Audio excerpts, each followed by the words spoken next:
Horsemen are coming, warplanes are flying, mountains are falling, grown men are crying, foundations breaking, widows are making.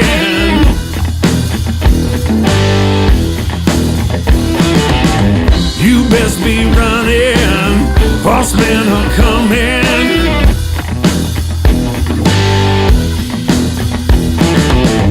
Hoofbeats are pounding, stars are aligning, no room for mercy, contracts are binding, seal off the border, the new world order.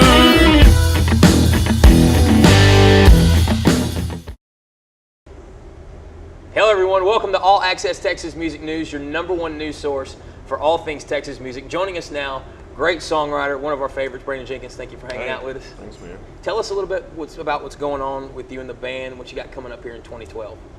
Well, it's a lot of changes. Got a new band for one. For years and years, I've been traveling with a 3-piece band and stepping it up this year and going to a 4-piece, which makes everything seem a lot bigger and another musician to work off of. We've been out promoting this new CD, or actually a new project. It's not a CD yet, but it's called Project 11, because it is going to be our 11th CD at a certain point. But we've just put out a CD last year, and instead of waiting a whole year for our fans to get new music, we decided to try out something new, and started this thing called Project 11. We're on the 11th of every month. We're releasing a new song to iTunes and digital outlets out on the internet. So. And then at the end of those 11 months, we're going to actually put out a CD.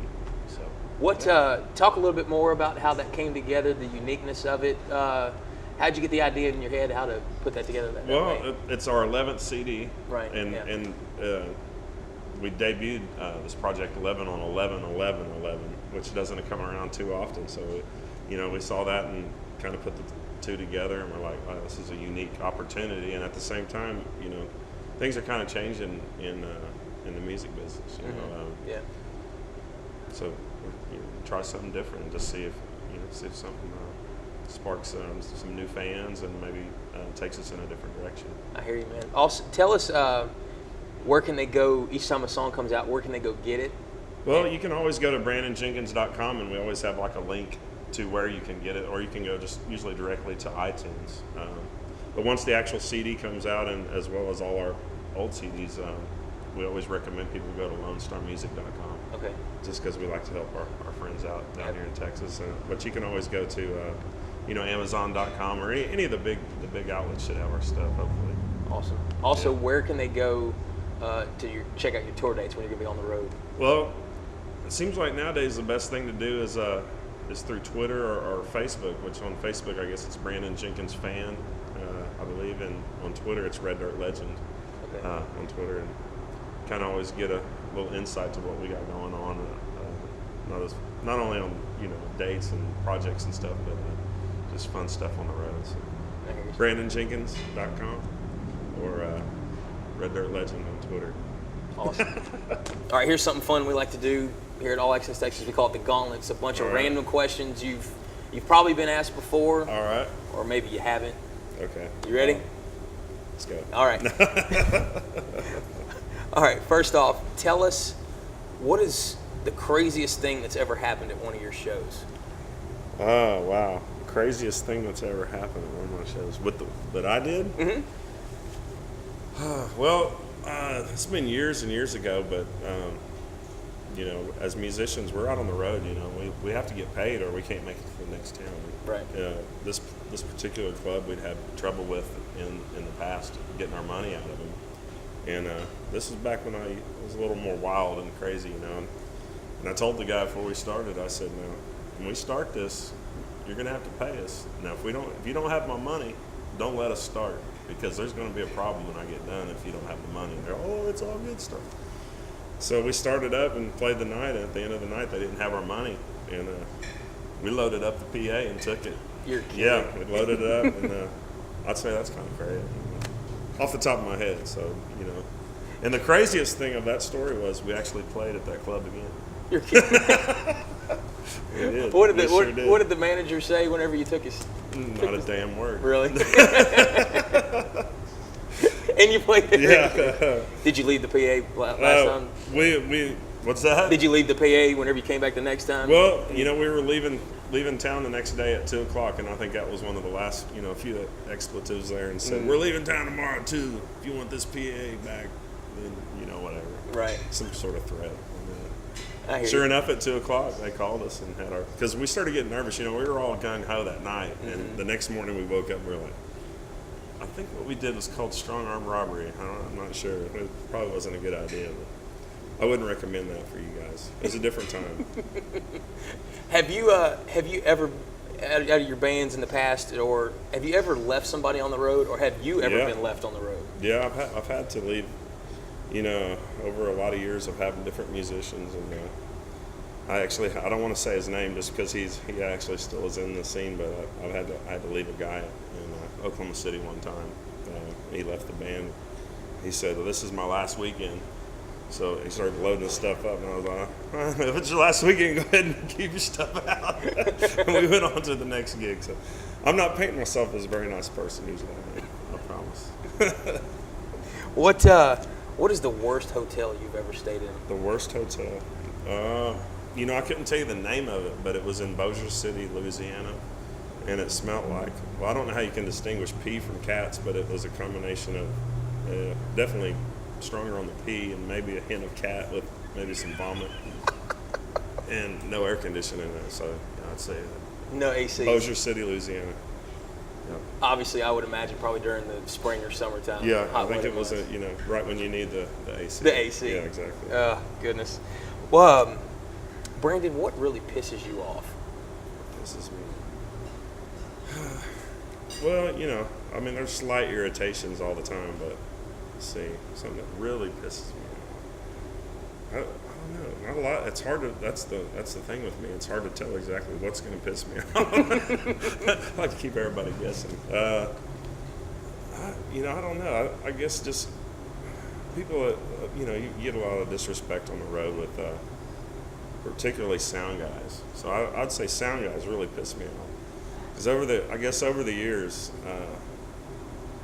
I couldn't tell you how many times I've gone to get paid at the end of the night, and they're like, "Well, we had to pay the sound guy." I'm like, "Fuck the sound guy! What about my money?" Right? Yeah. So I guess if you have to, and knowing there's a sound guy right over my shoulder, I say sound guys. That's what really pisses me off. What? Actually, I got a joke for you. Go, please go. Okay, just so while we're on that subject, do you know the difference between God and a sound guy? God doesn't believe he's a sound guy. Anyway. All right.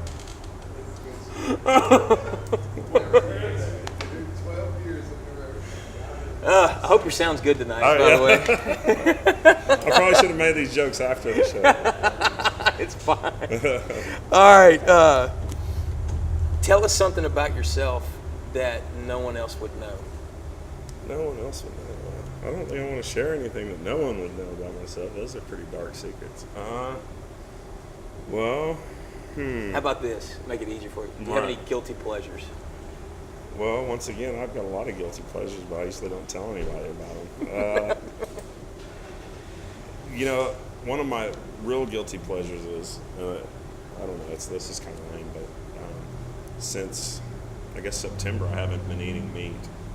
When I came in here tonight, What? I ordered it. Yeah, I haven't had any meat since September. Until just within the last week or so. I got you. But I came in tonight and I ordered me a steak. And I try to keep that on the down low just because if my doctor found out, he'd give me a ring because I got the old high cholesterol and the triglycerides and that's they don't probably care. I hear you. So between the temper and all that stuff, I should be having a stroke anytime. Well, don't do that. Don't do that. What, if you weren't playing music, what would you be doing? I'd probably be teaching school. Really? Yeah, I did that a lot of years, just substitute teaching, and got the summers off, holidays off, and get to influence kids and be influence their lives and stuff. So probably a teacher, I guess. What subject would you teach? Or Probably most of the time when I I would always go for the gym PE positions, but that was because I could wear shorts and yell at kids, you know, and stuff. So probably PE. I'd be a good Coach Jenkins. That's what I'd be. Nice. Yeah. Very nice. What is the coolest gift you've ever received from a fan? The coolest gift. Well, you know, I've received a lot of like just stuff that was really expensive, but it was, to me, it was almost, I mean, it was almost uncomfortable because I've had some people send me some really expensive stuff, and somebody that you don't even know that well, it's hard. I don't know. Maybe it's something about me that it was hard for me to accept it. I almost wanted to send it back, even though I was appreciative of it. But it was almost, I don't know. It was so expensive that it was almost like there's some sort of tie here that I'm not quite seeing. What was it? Well, it was like some really expensive jewelry and a guitar. Really? You know, like thousands of dollars. And well, the one thing, I guess, the first part of that was my wife started asking, why is this lady sending you all this stuff? So that was Did you end up sending it back? yeah. Really. What is your current ringtone on your cell phone? It's like a dog's barking, so it's just kind of lame. So What kind of dog? Can you give us an example? it's kind of, I don't know. Is that really what it is? I don't know. Call me, I can tell you. Last question: is there anything you'd like to tell your fans? Well, just after 20 years of doing this out on the road all over the country, we're just blessed and just glad that people are even interested in loving the songs, because at the end of the day, that's what I do it for, is to know that it makes a difference in somebody's life. So thank y'all. Okay. Brandon, thanks so much. Go check him out. Project 11, he's coming out with a song the 11th day of every month until September 11th of 2012. For Brandon Jenkins and the rest of the crew, I'm Eric Fayard, allaccesstexas.com. We'll see you on the road.